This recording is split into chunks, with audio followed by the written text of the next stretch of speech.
Bienvenue au cours e-learning Force du module Théorie de l'entraînement, conditions physiques. Dans cette présentation, nous allons étudier les aspects fonctionnels de l'appareil locomoteur. Je vais expliquer comment nos muscles antagonistes et agonistes travaillent ensemble et génèrent un mouvement de rotation au niveau de l'articulation. Je vais enfin démontrer comment les muscles réalisent un travail de poussée et de freinage et réagissent à de brusques extensions. Toute action physique résulte de l'interaction de plusieurs muscles. Les agonistes exercent le mouvement en se raccourcissant, tandis que les antagonistes contrôlent le mouvement par un relâchement précisément dosé. Les autres muscles qui participent également au mouvement sont appelés synergistes. Ils effectuent un travail de stabilisation et de soutien. Notre appareil locomoteur fonctionne selon les lois de la mécanique. Nous travaillons toujours avec des leviers plus ou moins longs ou courts, à un bras ou à deux bras. La règle d'or de la mécanique s'appuie sur la formule suivante. Force fois bras de force égale charge fois bras de levier ou, comme l'expriment les physiciens, F1 fois S1 égale F2 fois S2. La longueur des leviers de l'appareil locomoteur humain varie beaucoup. Le bras de force, sur lequel la force musculaire peut s'exercer, est généralement court, tandis que le bras de levier est nettement plus long. Lorsqu'un muscle se contracte, il génère une certaine force. Le tendon transmet cette force par un bras de levier à l'articulation concernée. Il en résulte un moment de rotation. Ce moment de rotation peut se calculer. Plus la force est grande, plus le moment de rotation est grand, et plus longue est la distance que la force engage dans le bras de force. Lorsqu'une articulation est en mouvement, la force et la longueur du bras de force se modifient. C'est pourquoi le moment de rotation se modifie aussi. Lorsque, par exemple, nous fléchissons l'avant-bras depuis la position tendue, le moment de rotation augmente jusqu'à ce que le coude atteigne un angle de 90 degrés. Puis, le moment de rotation diminue à nouveau. Les appareils de musculation modernes tiennent compte de ce facteur en adaptant la résistance au moment de rotation de l'articulation de la personne qui s'entraîne par des rouleaux excentriques. Nous reconnaissons ici les relations biomécaniques de l'articulation tibio-tarsienne. Le moment de rotation est signalé par un point rouge sur l'astragale. Le bras de force correspond à la distance entre le point de rotation et le point de fixation du tendon d'Achille et le bras de levier à la distance entre le point de rotation et l'avant-pied. La force des muscles du mollet est engagée dans le talon par le tendon d'Achille, la charge ainsi sur l'avant-pied, par exemple en se dressant sur la pointe des pieds. Du fait que le bras de force est nettement plus court que le bras de levier, la musculature du mollet doit déployer, par un saut à la station, beaucoup de force, tandis que le tendon d'Achille est soumis à une très grande charge. Selon que le tendon d'un muscle traverse une ou plusieurs articulations, nous parlons de muscles articulaires simples et multiples. La force d'un muscle s'exerce sur chaque articulation qui est traversée par son tendon. Nous reconnaissons sur cette diapositive le muscle de la cuisse à 4 têtes, le quadriceps fémoral. Les 3 courtes têtes ont leur insertion sur l'os de la cuisse. Elles servent à tendre les tendons des rotules et à fixer l'articulation du genou. La longue tête du rectus femoris a son insertion dans le bassin. Son tendon d'insertion traverse donc l'articulation du bassin. Cette longue partie du quadriceps sert à fléchir l'articulation du bassin et à tendre l'articulation du genou. Lorsqu'un muscle réalise un travail qui consiste à soulever une charge, nous parlons d'une activité musculaire concentrique ou dynamique positive. Il se produit une modification aussi bien de la tension intramusculaire que de la longueur du complexe muscle-tendon. À l'exemple des suspensions, nous savons qu'au début de l'activité musculaire, les tendons sont étirés par le raccourcissement des éléments contractiles.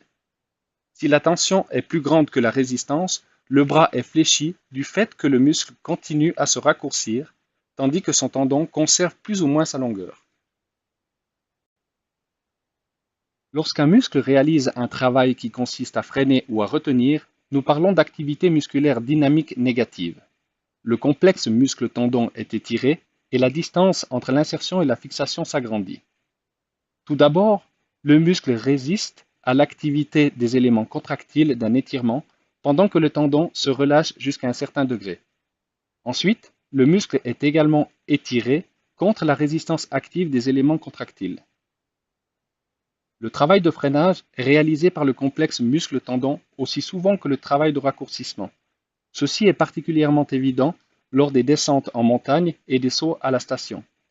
Lorsque les muscles sont en surcharge lors de telles activités, il se crée parfois des micro-lésions dans les domaines des myofibrilles trop sollicités. L'inflammation stérile qui en résulte occasionne des douleurs que nous ressentons sous la forme de courbatures.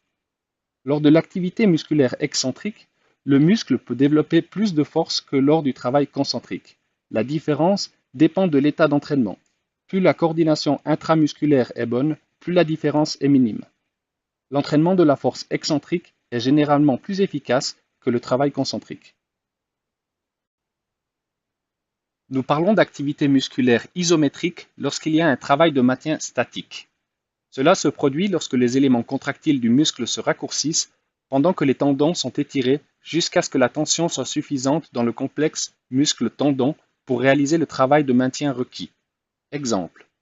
Si l'on demeure immobile dans une certaine position pendant une suspension, les muscles fléchisseurs du bras doivent réaliser un travail statique par une activité isométrique. La stabilité du tronc dépend elle aussi de l'activité musculaire isométrique, activité au cours de laquelle interagissent de manière complexe plus de 100 grands, petits et très petits muscles. Si nous exécutons des mouvements lentement et à une vitesse constante, nous parlons de travail isocinétique. Celui-ci convient surtout à l'entraînement à visée hypertrophique pour lequel il s'agit de maintenir une grande tension pendant 90 à 120 secondes. Avec les appareils de musculation modernes, la résistance est régulée par un algorithme de façon à ce que la vitesse du mouvement reste constante même si les moments de rotation des articulations de la personne qui s'entraîne sont modifiés. Pour les appareils isocinétiques qui sont appréciés des nageurs et des rameurs, la résistance est augmentée par un frein centrifuge dès que la vitesse augmente. Nous parlons de pliométrie lorsque dans le cadre d'un cycle étirement-raccourcissement court sont activées les unités motrices qui ne sont pas impliquées lors d'un travail concentrique habituel. Lorsqu'un complexe muscle-tendon prétendu est étiré brusquement, par exemple lors d'un saut à la station, les fuseaux neuromusculaires réagissent et envoient un fort signal par un arc réflexe aux unités motrices rapides du muscle concerné, afin que celui-ci résiste à l'étirement. Les composantes élastiques de ce complexe muscle-tendon permettent ainsi un rebond explosif. L'entraînement pliométrique convient donc à l'amélioration de la capacité de contraction, stiffness. C'est la meilleure méthode pour améliorer la force explosive et pour économiser le style de course. Pour chaque mouvement, le travail des agonistes est contrôlé par le travail des antagonistes. La musculature peut accomplir différents types de travail. Nous faisons une distinction entre concentrique soulever, excentrique retenir, isométrique maintenir, isocinétique avec une vitesse constante, pliométrique réactif. Lors du travail pliométrique réactif, les unités motrices sont activées par le réflexe des fuseaux neuromusculaires, respectivement le réflexe d'étirement, alors qu'elles ne sont pas activées lors du travail concentrique normal. Au nom de la formation des entraîneurs suisses, je te remercie pour ton attention.